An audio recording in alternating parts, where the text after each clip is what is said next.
হবে। আল্লাহ রাসূল সাল্লাল্লাহু আলাইহি ওয়াসাল্লাম তাকে আল্লাহ রাব্বুল আলামিন নবুয়ত দান করেছেন, তিনি নবু সম্পর্কে কিছুই জানতেন না। কিতাব দান করেছেন, কিতাব সম্পর্কেও কিছু জানতেন না। আল্লাহ রাসূল 40 বছর ধরে মক্কায় অবস্থান করেছেন। কত বছর? 40 বছর মক্কায় অবস্থান করেছেন। একটা মানুষকেও জান্নাতের সংবাদ দিতে পারেন নাই, জান্নাতের রাস্তাও দেখার নাই, জাহান্নাম কি জিনিস সেটাও বলেন নাই। বলেছেন নাকি? নবুয়তের আগে বলেছেন? বলবেন কেমন করে? আল্লাহর নবীকেও তো এই খবর দেওয়া হয়নি, তিনি জানতেন না, তো না জানলে কেমন করে বলবেন? এটা তো দোষের কিছু নাই, এটা কোরআনে আল্লাহ বলছেন, মা কুনতা তাদরি মাল কিতাবু ওয়ালাল ঈমান ওয়ালাকিন জাআলনাহু নূরান নাহদি বিহি মান নাশাউ মিন ইবাদিনা। আল্লাহ রাব্বুল আলামিন বলছেন, হে রাসূল, আপনি কিতাব কি, নবী কিতাব কি, ঈমান কি আপনি জানতেন না? আপনার জানা ছিল না? কিতাব ঈমানকে আমি নূর করেছি, এই নূর দ্বারা আমি যাকে খুশি তাকে হেদায়েত দান করে থাকি। সুবহানাল্লাহ। হেদায়েত কে দান করেন? আল্লাহ তাআলা হেদায়েত দান করেন কি দ্বারা? কিতাব দিয়ে, ঈমান দিয়ে। কিতাবের মধ্যে ঈমানের কথা বলেছেন, সেই ঈমান মানুষের জন্য নূর করে দেওয়া হয়েছে, সেই নূর দিয়ে আল্লাহ রাব্বুল আলামিন মানুষকে হেদায়েত দান করেন। সকলে বলুন সুবহানাল্লাহ। তো সেই কিতাব মুহাম্মদ রাসূলুল্লাহ সাল্লাল্লাহু আলাইহি সাল্লামের উপরে নাজিল হয়েছে। এমন কিতাব আগেও নাজিল হয়েছিল, আল্লাহ রসুলের আগে বিভিন্ন নবী রসুল এসেছিলেন, তবে তা সেই সকল নবী রসুল আর আল্লাহ রসুল মুহাম্মদ সাল্লাল্লাহু আলাইহি সাল্লামের মধ্যে পার্থক্য হলো যে আগের যে সকল নবী রসুলরা এসেছিলেন তাদের নবুয়ত রিসালাতের মেয়াদ ছিল, মেয়াদটা লিমিটেশন ছিল, মানে তাদের নবুয়ত রিসালাত পরিবর্তনশীল ছিল। আমার কথা বুঝতে পারছেন আপনারা? যে তাদের নবুয়ত রিসালাত বা তাদের প্রতি যে আহকাম হুকুম আল্লাহ তাআলা দান করেছিলেন সেগুলো পরিবর্তনশীল। কেমন করে পরিবর্তন হবে? যে ওই নবীর পরে আরো কোনো নবী আসলে, ওই কিতাবের পরে অন্য কোনো কিতাব হলে, তাহলে ওই কিতাবের হুকুম আহকাম যেটা আল্লাহ তাআলা চান পরিবর্তন করে দিতেন, পরিবর্তিত হতো। কিন্তু মুহাম্মদ রাসূলুল্লাহ সাল্লাল্লাহু আলাইহি ওয়াসাল্লামকে আল্লাহ তাআলা এমন কিতাব, এমন নবুয়ত, এমন রিসালাত দান করেছেন যেটা কিয়ামত পর্যন্ত অপরিবর্তনশীল। সকলে বলুন সুবহানাল্লাহ। যে পরিবর্তন করতে চাইবে সেই জাহান্নামী হবে। কথা ঠিক না বেঠিক? আল্লাহ রাব্বুল আলামিন বলেন, মা কানা মুহাম্মাদুন আবা আহাদিম মির রিজালিকুম ওয়ালাকিন রাসূলুল্লাহি ওয়া খাতামান নবিয়্যিন। মুহাম্মদ সাল্লাল্লাহু আলাইহি সাল্লামের পরিচয়, আল্লাহ রসুলের পরিচয় কি? আল্লাহ রসুলের পরিচয় হলো, আল্লাহ তাআলা বলছেন যে মুহাম্মদ সাল্লাল্লাহু আলাইহি সাল্লাম তোমাদের কোনো পুরুষদের পিতা নন। তাদের পিতা নন?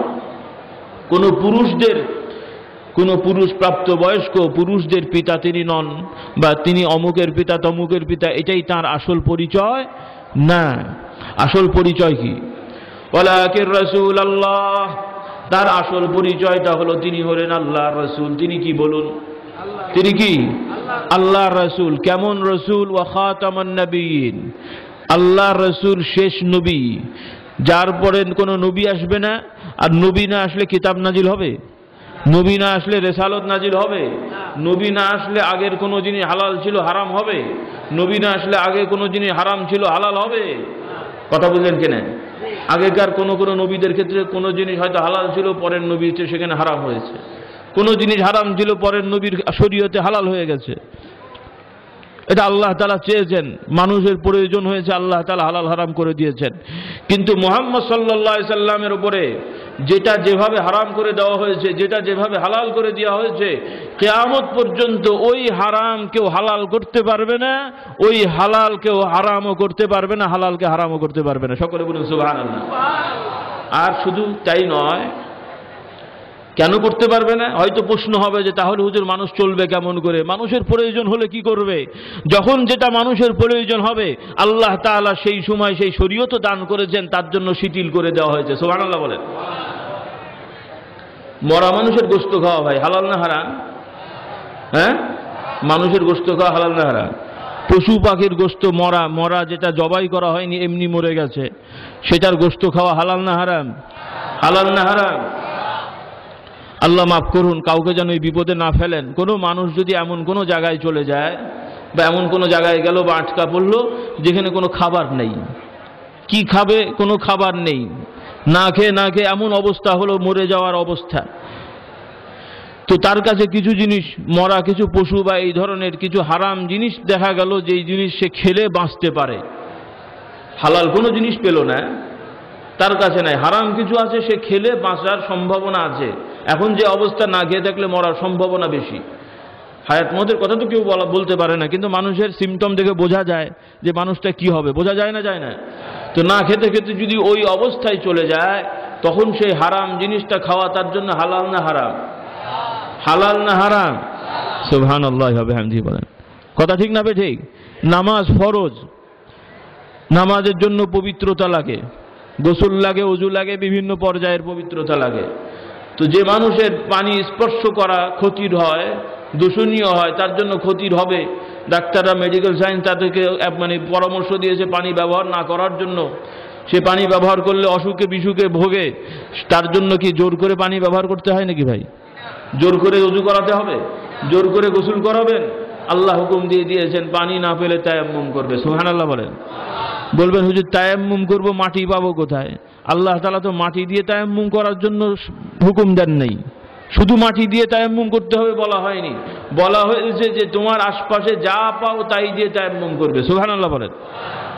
উপরে যা পড়ে থাকে, ধুলো কণা বালি মাটি হোক পাথর হোক, যা পাবে সেটা দিয়েই তুমি তায়াম্মুম করবে। সকলে বলেন সুবহানাল্লাহ।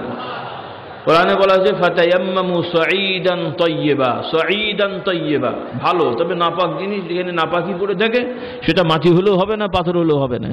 পাক জিনিস যা দেখা যাবে যে ওর মধ্যে কোনো নাপাক তাপাক দেখা যাচ্ছে না, ভালোই মনে হলো, সেটা ধুলো বালি কণা কার্পেটের উপরে হোক, মেজের উপরে হোক, দেয়ালের উপরে হোক, চেয়ারের উপরে হোক, আসমানে হোক, নিচে হোক। বলবেন আকাশে কেমন করে? প্লেনে থাকলে কি করবেন? যা পাবেন তাই দিয়ে তায়াম্মুম করবেন। সুবহানাল্লাহ বলেন। তাহলে আল্লাহর দিন সহজ না কঠিন? সহজ না কঠিন? সহজ না কঠিন? তাহলে কিয়ামত পর্যন্ত মানুষের এমন কোনো প্রয়োজন দেখা দেবে না যেই প্রয়োজন, বা এমন কোনো প্রয়োজন পাওয়া যাবে না যেই প্রয়োজনের সমাধান কোরআন হাদিসের মধ্যে নাই। সকলে বলুন সুবহানাল্লাহ। এইটাই হলো আল্লাহ রসুলের সব থেকে বড় মুআজিজা এবং কোরআনের সব থেকে বড় মুআজিজা, আল্লাহ রসুলের সব থেকে বড় শ্রেষ্ঠত্ব। সকলে বলুন সুবহানাল্লাহ। অনেক নবী রসুল এসেছেন, তাদের ক্ষেত্রে আল্লাহ বলেন নাই যে তাদের নবুয়ত রিসালাত তামাম জগৎ সমূহের জন্য রহমত, কিন্তু মুহাম্মদ রাসূলুল্লাহ সাল্লাল্লাহু আলাইহি সাল্লামের নবুয়ত রিসালাত সম্পর্কে আল্লাহ বলেছেন যে এটা হলো তামাম জগৎ সমূহের জন্য রহমত। সুবহানাল্লাহ বলেন না? আল্লাহ রাব্বুল আলামিন বলেন ওয়ামা আরসালনাকা ইল্লা রাহমাতাল লিল আলামিন, হে রাসূল আপনাকে আমি तमाम জগৎ সমূহের জন্য রহমত স্বরূপ রিসালাত দান করেছি, রাসূল করেছি রহমত স্বরূপ। সকলে বলুন সুবহানাল্লাহ। তো আল্লাহ রাসূলের রিসালাত শুধুমাত্র মানুষের জন্য রহমত না, শুধুমাত্র পশুর মানে শুধুমাত্র জিন মানুষের জন্য রহমত না, শুধু পৃথিবীবাসীর জন্য নয়, तमाम জগৎ সমূহের জন্য রহমত। সুবহানাল্লাহ বলেন। অর্থাৎ আল্লাহ রাসূলের রিসালাত কি? কোরআন। কোরআনের মধ্যে কি আছে? হুকুম আছে, কিছু কাজ করতে বলা হয়েছে, কিছু কাজ থেকে বাধা মানে বিরত থাকতে বলা হয়েছে, মানে কিছু ফরজ, কিছু হারাম, কিছু ওয়াজিব, কিছু সুন্নত। এই তো ব্যাপার। আল্লাহ রাসূল সাল্লাল্লাহু আলাইহি সাল্লামের সুন্নতের আদর্শ কিছু কথা বলেছেন, করতে বলেছেন, নিষেধ করেছেন, এই তো ব্যাপার। তাহলে এই হলো তার রিসালাত। আর ওই রিসালাতের মধ্যে ওইটা অনুযায়ী পালন করলে, ওই সমাজে যদি কোরআন হাদিস অনুযায়ী মানুষ পালন করে, তাহলে ওই সমাজের মানুষগুলো শান্তিতে থাকবে না অশান্তিতে থাকবে? বলুন। হ্যাঁ, একজন মুসলমান ইমানদার নামাজি কোরআন মানে সে কি চুরি করে ভাই? কোরআন শরীফ মানে হাদিস শরীফ মানে সে কি চুরি করতে পারে? কোরআন শরীফ মানে হাদিস শরীফ মানে খুন করতে পারে? কোরআন শরীফ মানে হাদিস শরীফ মানে আরেকজনের জমি দখল করতে পারে? কোরআন শরীফ মানে হাদিস শরীফ মানে নবী মানে আরেকজনকে গালাগালি করতে পারে? আরে গালাগালি তো দূরের কথা, একজন কোনো দোষ করলে সেই দোষ বলাটাই তো হারাম। সুবহানাল্লাহ বিহামদি বলেন।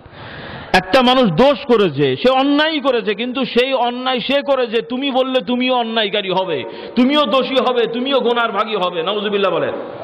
যেটাকে আমরা কি বলে থাকি? গীবত। এটা আলহামদুলিল্লাহ সবই বোঝেন আপনারা। গীবত কি? যে অন্যায়টা মানুষ করে সেই কাজটা বলাটাই হলো গীবত, এবং যে করবে সে কিসের ভাগী হবে? সওয়াবের না গুনাহ? সওয়াবের না গুনাহ? আল্লাহ রসুলকে সাহাবারা বলছেন ইয়া রাসূলুল্লাহ, ইয়া রাসূলুল্লাহ, আমরা যে কথা বললাম ওই জিনিসটা যদি ওই মানুষের মধ্যে থাকে, ওই অন্যায়টা যদি সে করে থাকে, তাহলে বললাম তাহলে কি আমি দোষী হব? আল্লাহ রসুল বললেন যে হ্যাঁ, ওইটাই তো দোষের কাজ, ওইটা তো গুনার কাজ। আর যদি অমন কাজ তার মধ্যে না থাকে, মানে সে ওই কাজ করেনি, বলেনি, বা ওই গুণ মানে ওই দোষ তার মধ্যে নেই, কিন্তু মানুষ বলে বেড়ালো, এটাকে বলা হয় বহতান, মানে মিথ্যাচার করা। তো গীবত যেমন গুনার কাজ, মিথ্যাচার তার থেকে আরো বেশি গুনার কাজ। নাউজুবিল্লাহ বলেন। তাহলে একটা ইমানদার গীবত করবে না, ইমানদার চুরি করবে না, ডাকাতি করবে না, রাহাজানি করবে না, আরেকজনের জিনিস দখল করবে না। এই রকম ইমানদার যদি সমাজে মেজরিটি হয়, তো সেই সমাজে কি শান্তি হবে না অশান্তি হবে? শান্তি হবে না অশান্তি হবে? শান্তি হবে না অশান্তি হবে? হয়তো প্রশ্ন হতে পারে যে হুজুর, বাংলাদেশে তো এত মুসলমান, এত চুরি, তো এত চুরি, যে বদমাইশগুলো চুরি করে নামাজ পড়ে? নামাজ পড়ে ভাই? বাংলাদেশের 15 কোটি মুসলমানের মধ্যে, বা 13.5-14 কোটি মুসলমান,